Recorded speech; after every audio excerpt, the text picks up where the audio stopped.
Okay. Ahora, now we're going to pick a drawing, and I'm changing the directions a little bit since I'm not there and wasn't able to get into school to get my stuff. But anyway, hay una bolsa.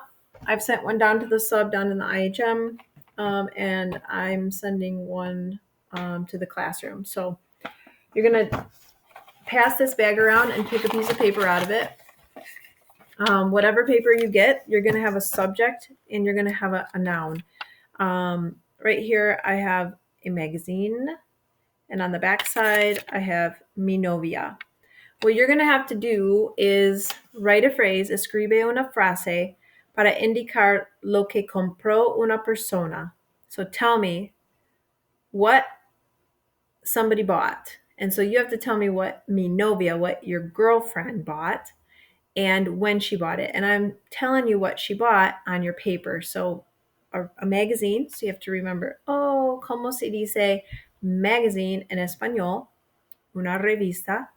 And then you have to say, my girlfriend bought a magazine. And then, cuando lo compró, and when did she buy it? So let's look at the model. Let's say you got the word gloves, and you'd have to remember, ¿cómo se dice gloves en español? And you got the word mi padre. So now you're going to make the sentence that says, mi padre compró, bought, hace o. My dad, he's in that third person. It's not me, it's not you, it's someone else. It's him. It's he bought. So I'm going to go with compró. And I have to remember how to say some gloves, unos guantes, and then tell me cuándo, when. And use your past tense indicator words. La semana pasada, ayer, anoche, hace 2 semanas.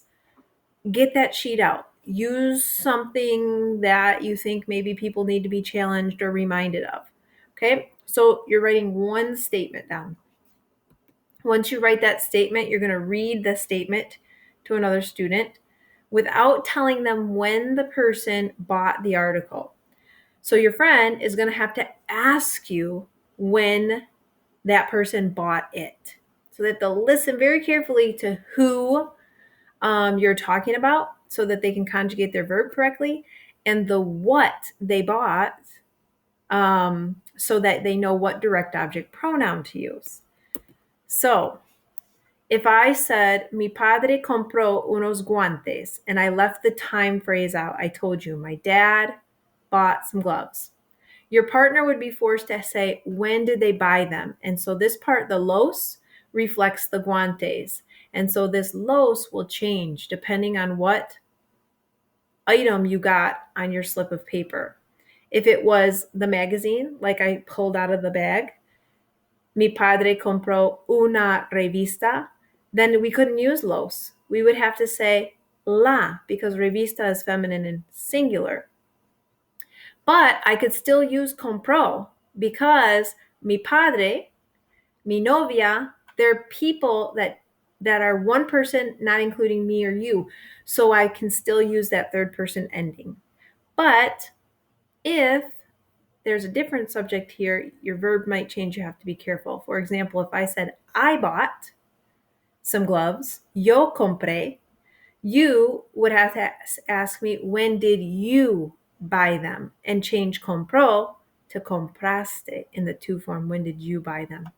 And then you have to answer them in the correct form using the correct direct object pronoun as well and giving them the time when they bought them. Los compró la semana pasada. So if you get a person that's not you or someone that says to, you're kind of lucky because you can use compró.